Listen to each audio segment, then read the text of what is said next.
इसका मैंने कहा कि पहले कोशिश करना है कि जिसका बिल्कुल डिफरेंट है उसे चेक करो, या नहीं तो कोई भी एक पार्ट पहले ऑप्शन में चेक करो।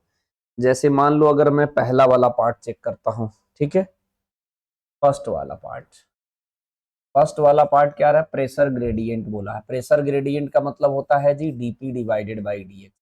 प्रेशर होता है एफ डिवाइडेड बाई ए, और ये तो लेंथ है हमारा, ठीक है, इसका एल होगा तो इसको रखो। फोर्स का होगा एम एल टी की पावर -2, इसका एल होगा। एरिया का हमारा एल स्क्वायर, एक एल कट जाएगा, ये ऊपर जाएगा तो ये हो जाएगा एम एल की पावर -2, एम एल की पावर -2 टी की पावर -2, ये आएगा। तो यहाँ से चेक करो कौन सा मैच कर रहा है, ठीक है। एम एल की पावर -2 टी की पावर -2 यानी थर्ड से मैच किया, तो डायरेक्ट ऑप्शन में जाओ। ए का जो है थर्ड से कौन मैच कर रहा है, बी में मैच कर रहा है और डी में मैच कर रहा है। उसके बाद जो है बी का यहाँ भी सेकंड है, बी का यहाँ भी सेकंड है, तो बी को चेक करने की बिल्कुल जरूरत नहीं है। फिर सी का फोर्थ मैच कर रहा है और सी का फर्स्ट मैच कर रहा है, डी का फर्स्ट और डी का फोर्थ। इसमें से सी और डी में से कोई भी जो आपको इजी लगे उसे पहले चेक कर लीजिएगा। तो सपोज दैट मान लो चेक कर लो, सी इलेक्ट्रिक फील्ड है और डी ले, कोई भी चेक कर सकते हो। फिलहाल मैं चेक कर लेता हूं, डी वाला ही चेक कर देता हूं मैं आपका। D latent heat, Q equal to क्या होता है हमारा, एम एल होता है। तो यहाँ से एल का निकालना है तो क्या हो जाएगा, Q divided by M. Q is the form, Q क्या है, हीट होता है, it is a form of energy. Normally heat का जो डायमेंशन फॉर्मूला होगा वो एनर्जी का ही होगा। तो एनर्जी का डायमेंशन फॉर्मूला क्या रखना, एम एल स्क्वायर टी की पावर -2 डिवाइडेड बाई एम। ये एम से एम कट जाएगा तो ये हो जाएगा एल की पावर 2 टी की पावर -2, ये सिंपली हो जाएगा, है ना। अब देखो डी का चेक करो, एल स्क्वायर टी की पावर -2 कौन सा मैच कर रहा, फर्स्ट वाला। मेरी बात समझे, तो डी का फर्स्ट वाला यहाँ मैच कर रहा है, यहाँ फोर्थ है, तो इसको मिटा दो, ये नहीं होगा। तो फाइनल आंसर इसका जो हो जाएगा हमारा बी ऑप्शन हो जाएगा। इस तरीके से आपको एग्जाम में क्वेश्चन को सॉल्व करना चाहिए। बाकी अगर आप घर पे सॉल्व कर रहे हो तो हर एक पार्ट को सिस्टमेटिकली सॉल्व कर लो, क्योंकि सीखने की सख्त जरूरत है। ये नहीं किस तरह इस फिजिकल क्वांटिटी का डायमेंशन फॉर्मूला आपको निकालने में एफर्ट लग रहा है, अगर आप भूल भी जाते हो तो निकालने की प्रैक्टिस होनी चाहिए, ठीक है। बाकी पार्ट को मैं नीचे निकाल देता हूं, या इसे नीचे कर लो अब, ठीक है। अब मैं एक बार सारे निकाल के भी बता दे रहा हूं। बी जो है हमारा एनर्जी डेंसिटी है। एनर्जी डेंसिटी मतलब एनर्जी अपॉन वॉल्यूम। एनर्जी का क्या होता है जी, एम एल स्क्वायर टी की पावर -2, वॉल्यूम का होता है एल की पावर 3। ये कट गया तो ये एल हो जाएगा, ये हो जाएगा, ये एल ऊपर जाएगा तो एम एल की पावर -1 टी की पावर -2। ये बी का हो गया। सी का भी सॉल्व कर लेते, इलेक्ट्रिक फील्ड। ई की वैल्यू क्या होता है, F divided by Q. Force का होता है हमारा एम एल टी की पावर -2, क्यू का होता है 80। ये ऊपर चला जाएगा तो ये हो जाएगा एम एल, टी ऊपर जाएगा तो टी की पावर -3, क्योंकि नीचे हमारा प्लस में है। जब ऊपर जाएगा तो -2 और -1 -3, ऊपर जाएगा तो ए की पावर -1 हो जाएगा, ठीक है। ये हो गया हमारा, ठीक। अब इसको इतना इसलिए मैं कर रहा हूं क्योंकि मैं वीडियो में एक एक पार्ट को सिस्टमेटिकली एक्सप्लेन करता हूं। कभी भी कोई बच्चा इसे सिस्टमेटिकली देखेगा तो उसे आ जाएगा, इसीलिए मैं आराम से सारे पार्ट को डिस्कस करता हूं। पहले मैं आपको सॉल्व करने का टेक्निक सिखा रहा हूं, उसके बाद मैं सारे पार्ट को खुद एक्सप्लेन कर दे रहा हूं, है ना। तो देखो अब इसके हिसाब से अगर आप देखोगे तो यही तो है। ए का किससे मैच कर रहा है, यहाँ पे लिख लो, एनर्जी डेंसिटी का मैच कर रहा है सेकेंड से, सेकेंड है। इलेक्ट्रिक फील्ड का मैच कर रहा है हमारा 4 से, और इसे मैच कर रहा है फर्स्ट से। देखो थर्ड, सेकेंड, फोर्थ, फर्स्ट। मेरी बात समझे, घर पे लेकिन आप प्रैक्टिस करते समय पूरा सिस्टमेटिकली सीखिएगा जरूर।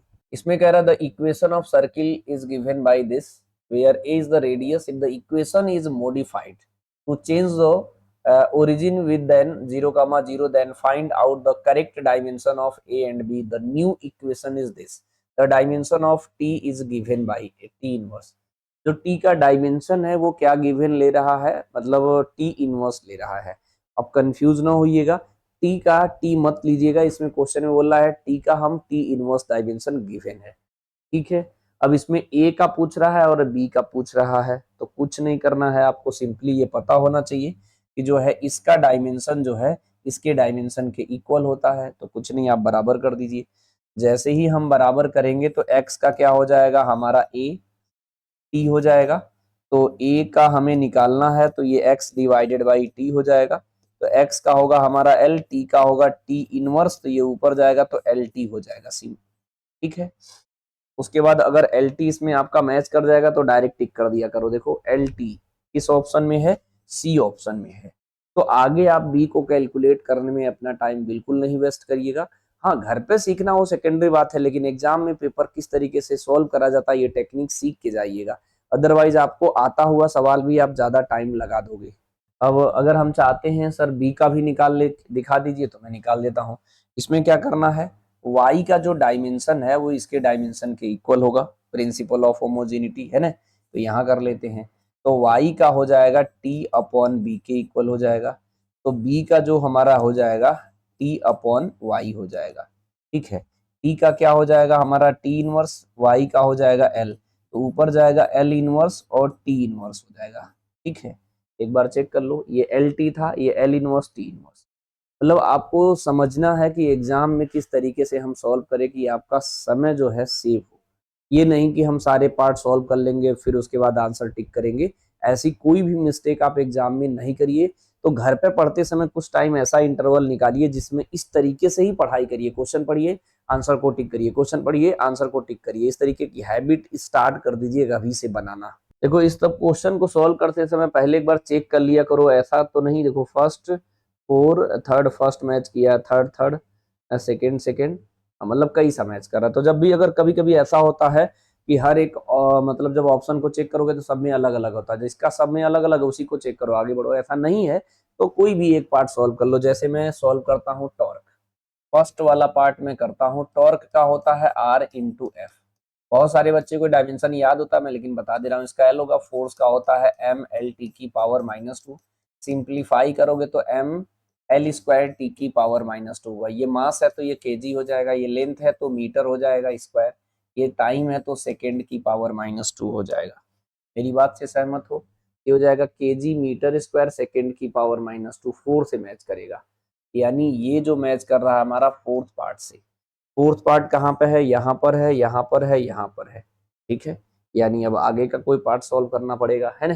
तो आगे का पार्ट बी भी सॉल्व कर सकते हो। सपोज दैट मैं बी को ही सॉल्व करता हूँ। बी क्या है, एनर्जी डेंसिटी। एनर्जी डेंसिटी क्या होता है, एनर्जी अपॉन वॉल्यूम। ये हो जाएगा हमारा एम एल स्क्वायर टी की पावर -2, वॉल्यूम का एल की पावर 3 हो केटा, तो एल आया। ये हो जाएगा हमारा एम एल की पावर -1 टी की पावर -2। इसका होगा केजी, मीटर पे -1 और सेकेंड पे -2 हो जाएगा। ठीक है। तो इसको चेक करते हैं हम लोग किससे मैच कर रहा है जी। केजी मीटर की पावर -1 सेकेंड की पावर -2, ये से फर्स्ट से मैच कर रहा है। तो फर्स्ट यहाँ पे भी है, यहाँ पे भी है। अब ये वाला ऑप्शन हट गया। ठीक है। मेरी बात समझ गए। उसके बाद जो है फिर कोई चेक करना पड़ेगा। देखो सी का अगर चेक करोगे तो सी का भी चेक कर सकते हो, सी से ही हो जाएगा प्रेशर ग्रेडियंट। सी वाला ऑप्शन, प्रेशर ग्रेडियंट होता है DP divided by D x. ये होता है प्रेशर मतलब एफ डिवाइडेड बाई ए, और ये एक्स है तो यहाँ रख लो F divided by A x. Force का होता है एम एल टी की पावर -2, एरिया का एल स्क्वायर, ये एल है, एक एल कट गया, ये ऊपर जाएगा तो एम एल की पावर -2 टी की पावर -2। मेरी बात समझे।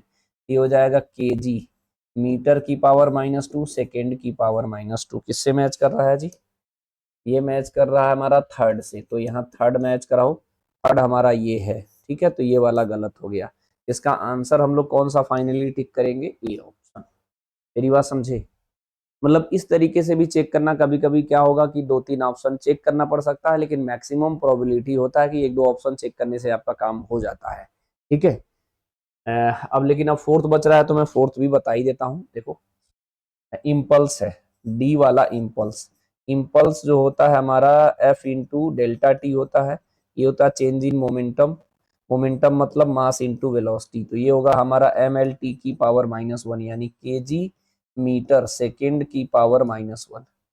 देखो के जी मीटर, तो ये सेकेंड वाला हो गया हमारा। समझे। अब चेक कर लो, फोर फर्स्ट थर्ड सेकेंड।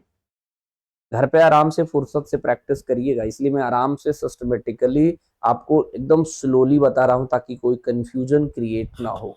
इसमें भी कोशिश करो, अगर मैच कर जाए तो ठीक है ना। देखो कोई भी एक ऑप्शन चेक करके देख लो, हो सकता है इसी से हो जाए। फोर्थ हमारा और कहीं नहीं है, फर्स्ट वाला चेक करते हैं। फर्स्ट वाले पार्ट को मैं तो बार बार लिख के कर रहा हूं, आप कोशिश करना लर्न हो जाए। एंगुलर मोमेंटम जो होता है mvr से भी निकाल सकते हो एंगुलर मोमेंटम, या आई इंटू ओमेगा से। बहुत सारे बच्चे इसे इजी समझते हैं, इसी से निकालो। मास का m, वेलोसिटी का एल टी की पावर -1, इसका एल होगा। इसको सॉल्व करेंगे तो ये हो जाएगा एम एल स्क्वायर टी की पावर -1 हो जाएगा, है ना। सिस्टमेटिकली इसको क्या दिया है, डायमेंशन ही तो दिया है, तो इसका डायमेंशन मैच करा वो एम एल स्क्वायर टी की पावर -1 किससे मैच कर रहा है जी, हमारा एम एल स्क्वायर टी की पावर -1 थर्ड से मैच कर रहा है।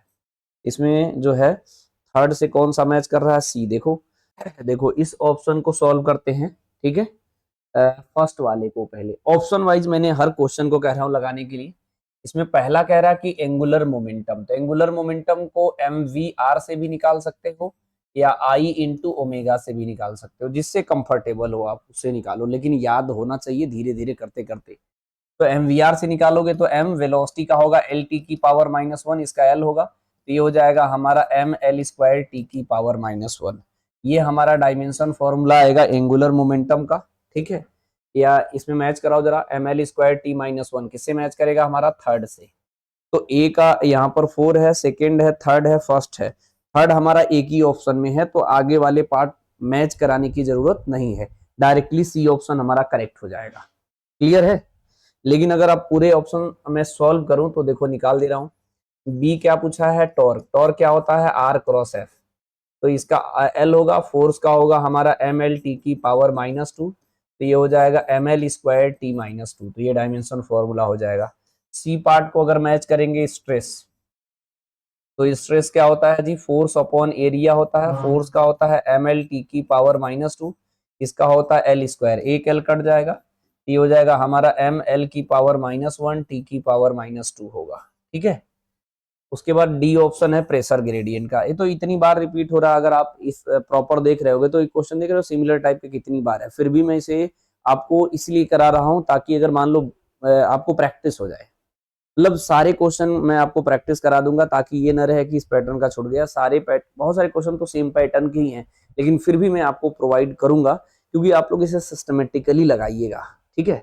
अब जैसे देखो प्रेशर ग्रेडियंट का मतलब क्या होता है, डीपी डिवाइडेड बाई एक्स, ये लेंथ होता है, ये प्रेशर होता है। प्रेशर का क्या होता है, F divided by A upon ये कितना हो जाएगा हमारा एल हो जाएगा। तो प्रेशर ग्रेडियंट मतलब F by A, F by A का यहाँ देखो निकाले होते कितना है, एम एल की पावर -1 टी की पावर -2, ये कितना हो जाएगा जी, एल ऊपर जाएगा तो कितना हो जाएगा हमारा एम एल की पावर -1 टी की पावर -2, ठीक है।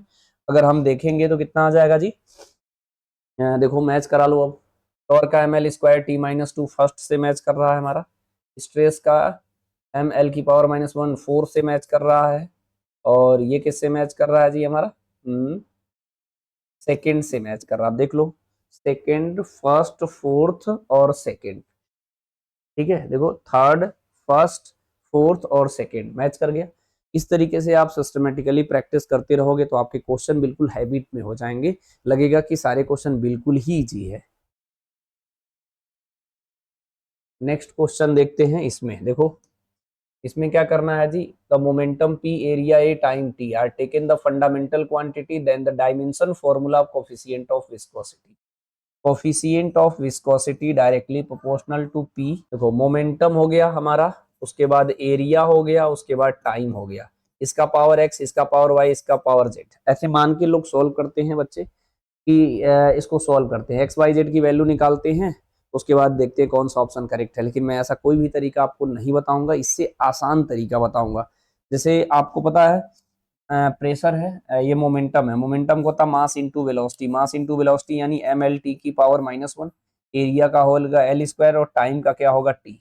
ये कोफिशिएंट ऑफ विस्कोसिटी है। आप वैसे याद रखना एफ की वैल्यू होता है 6 पाई ईटा आर वी, ठीक है।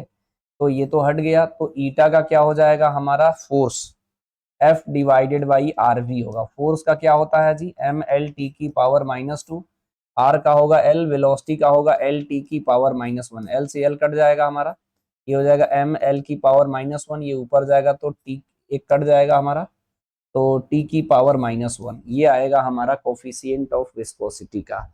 ये लेकिन धीरे धीरे बच्चे क्या करते हैं, प्रैक्टिस में रखते हैं, लर्न रहता है। आप भी कोशिश करो लर्न रहे। ये है हमारा एम एल की पावर -1, टी की पावर -1। इसको सॉल्व करने के बाद यही तो आना चाहिए। मेरी बात समझे कि नहीं? अब ध्यान से समझो, पी तो सब में होना चाहिए सिस्टमेटिकली, है ना। ऑप्शन से अगर मान लो चेक भी करना चाहो, पहला ऑप्शन में क्या बोला है, पी ए इनवर्स टी की पावर 0। मैं एक बार चेक करके बताता हूँ, फिर डायरेक्ट बताऊंगा। प्रेशर का क्या हो जाएगा, मोमेंटम का क्या हो जाएगा, एम एल टी की पावर -1, और एरिया का एल स्क्वायर, तो ये नीचे कर लो 1/L²। टी तो है ही नहीं, तो इसमें से एक एल से एक एल कट जाएगा, एक एल ऊपर जाएगा तो कितना हो जाएगा, एम एल की पावर -1 टी की पावर -1। तो पहला ही ऑप्शन मैच कर गया, फर्स्ट ऑप्शन हमारा करेक्ट है। इसके बाद बाकी ऑप्शन चेक करने की जरूरत नहीं, अगर फर्स्ट ऑप्शन आपका मैच कर जाए तो बिल्कुल अच्छा है, नहीं अदरवाइज आप सारे ऑप्शन को चेक करोगे तो सारे ऑप्शन मैच नहीं करेगा। जैसे फिलहाल समझाने के लिए अगर मैं मैच करवाऊं, देखो, तो बी ऑप्शन को अगर मैच करवाओगे तो अब देखो, मोमेंटम का क्या हो जाएगा, एम एल टी की पावर -1, और एरिया का L² टी इनवर्स है हमारा। देखो, हमको चाहिए था L की पावर -1, लेकिन ये L की पावर 3 हो जाएगा, तो गलत है। सी ऑप्शन में आ जाओ, ये हो जाएगा एम एल टी की पावर -1, ये 1/L² हो जाएगा, नीचे कर लिया हूँ, इंटू टी। ठीक है, देखो ये टी -1 टी की पावर 1, टी तो कट ही गया, लेकिन टी तो चाहिए ना, टी की पावर -1। फिर डी ऑप्शन ये भी गलत हो गया, ये हो जाएगा एम एल टी की power -1 into 1/L² into T की पावर -1। टी की पावर -1, टी की पावर -2, हमें तो चाहिए सिर्फ टी की पावर -1, तो गलत हो गया। ये ऑप्शन से चेक करने वाला बहुत एफर्ट नहीं लगाना पड़ता, बहुत बेसिक फंडामेंटल का होता है। आप इसे लगाना चाहोगे तो किसी भी एंगल से कोई कंफ्यूजन क्रिएट नहीं होगा। समझ रहे हो बात को? नेक्स्ट क्वेश्चन देखो, यहाँ पर क्या है, which of the following physical quantity have the same dimension. समझ रहे हो, सेम डायमेंशन का पूछा है, तो इसको पहले ऑप्शन को बताते हैं। यह है electric displacement. Electric displacement delta D जो होता है अपसाइलन नॉट ई का वेक्टर होता है। ठीक है, अगर इसका निकालोगे दूसरा है surface charge density. Surface charge density यानी सिग्मा इक्वल टू क्या होता है, क्यू डिवाइडेड बाई ए। तो इसको आपको निकाल के चेक करना पड़ेगा क्या सेम आता है या अलग आता है। तो अपसाइलन नॉट का या तो आपको याद रहे, नहीं तो एटलीस्ट आपको यूनिटी याद रहे। देखो, अगर इसका करोगे एफ की वैल्यू होता है 1/4πε0 Q1 Q2/R²। तो मैं तो कह रहा हूँ यूनिट से ही लगाते हैं। ठीक है, आप साइलिन नॉट का यूनिट निकालोगे तो कितना हो जाएगा, coulomb square upon newton metre square. मेरी बात समझे, यहाँ रखो। और ई की वैल्यू कितना होता है जी, एफ डिवाइडेड बाई क्यू, तो ये होता है हमारा न्यूटन अपॉन कूलॉम होता है। ठीक है, ठीक है, अब इसका इसमें चेक करते हैं। तो अगर हमने तो ये हो जाएगा coulomb square upon newton metre square. इसका हो जाएगा हमारा न्यूटन अपॉन कूलॉम, एक कूलॉम से एक कूलॉम कटा, एक न्यूटन से एक न्यूटन कट गया, तो कूलॉम अपॉन मीटर स्क्वायर हो जाएगा। मेरी बात समझे नहीं, कूलॉम मतलब क्या होता है, चार्ज का होता है हमारा 80/L²। ये हो जाएगा 80L⁻²। ठीक है, इसका निकाल के देख लो। क्यू का होता है 80 और एरिया का क्या होता है L², तो ऊपर जाएगा तो 80L⁻² हो जाएगा। मेरी बात समझ रहे हो, इसे आसानी से मैच कर गया, पहला ही सेम आ गया, सेम पूछा भी था, फर्स्ट वाला ही सेम आ गया, तो इसे टिक कर दो। तो इसको ऑप्शन से ही चेक करेंगे तो आपका काम आसान रहेगा। ठीक है, हो सकता है आपको इलेक्ट्रिक डिस्प्लेसमेंट की वैल्यू ना पता हो, तो इसको हम जब इलेक्ट्रिक फील्ड पढ़ाएंगे तो वहां पर अगर इस तरीके के पैटर्न का सवाल आएगा तो हम वहां पे इस टॉपिक को भी डिस्कस कर देंगे। मेरी बात समझ रहे हो, यहाँ पे डायरेक्ट डायमेंशन का फॉर्मूला, इसलिए मैंने डायरेक्ट हम क्या ले रहे हैं, फॉर्मूला ही ले रहे हैं। ठीक है, लेकिन ये ध्यान देना, ये हम कब लिए, क्योंकि हमें सिर्फ और सिर्फ डायमेंशन से मतलब है। तो हमने क्या लिया हूं, जब पोलराइजेशन नहीं होगा तो। एक्चुअल में अगर इलेक्ट्रिक फील्ड में चलेंगे, थोड़ा सा डिस्कस कर देते हैं, ए पार्ट को सॉल्व करते हैं। डिस्प्लेसमेंट वेक्टर जो होता है हमारा, ये होता है अपसाइलन नॉट ई का वेक्टर प्लस पी का वेक्टर, ये होता है पोलराइजेशन। समझ रहे हो, जब किसी डाइलेक्ट्रिक मटेरियल को आप इलेक्ट्रिक फील्ड में रखते हो तो वो क्या होता है, पोलराइज होता है। तो ये है पोलराइजेशन का वेक्टर। इसे डीपली समझने के लिए उसी टॉपिक में चल रहा है, मैं मान के चल रहा था कि पोलराइजेशन नहीं है, जीरो है। हमको इसका डायमेंशन बताना था, इसका और इसका डायमेंशन तो सेम ही होगा, तभी तो ऐड है, तो मैंने इसे फिलहाल हटा दिया, डायरेक्ट इससे सॉल्व कर लिया, कोई दिक्कत। ठीक है, अब देखो डिस्प्लेसमेंट करंट, अब आपको पता करना है। उसके बाद क्या है, इलेक्ट्रिक फील्ड, करंट डेंसिटी और सरफेस चार्ज डेंसिटी और इलेक्ट्रिक पोटेंशियल और एनर्जी। अगर इन पार्ट को सॉल्व करना है तो आप कर सकते हो। जैसे बी वाला पार्ट को चेक करना है सर, डिस्प्लेसमेंट करंट ये होता है, करंट तो है ना, डिस्प्लेसमेंट करंट हो चाहे कोई हो, तो आई इक्वल टू क्या होता है, क्यू बाई टी होता है। और इलेक्ट्रिक फील्ड ई की वैल्यू क्या होता है, एफ डिवाइडेड बाई क्यू। ये बताओ आई क्यू बाई टी और एफ बाई क्यू सेम थोड़ी ना होगा, तो ये गलत हो गया। सी वाला एन करंट डेंसिटी, जे की वैल्यू क्या होता है, आई डिवाइडेड बाई ये एरिया है। और सरफेस चार्ज डेंसिटी होता है क्यू डिवाइडेड बाई ए, तो I by A Q by A तो थोड़ी ना सेम होगा, गलत हो गया। D option, electric potential, V की वैल्यू क्या होता है, डब्ल्यू बाई क्यू। और एनर्जी का तो सिर्फ डब्ल्यू होता है, तो ये भी तो नहीं सेम होगा, तो गलत हो गया। अगर आपको इलेक्ट्रिक डिस्प्लेसमेंट नहीं पता होता तो ये सीधे सीधे दिख रहा था, ये तीनों ऑप्शन तो बराबर हो ही नहीं सकता, तो चौथा डन है। ऑब्जर्वेशन से भी अगर आप अच्छे से पढ़ के गए रहोगे, करोगे, तो कभी गलत नहीं होगा। ठीक है।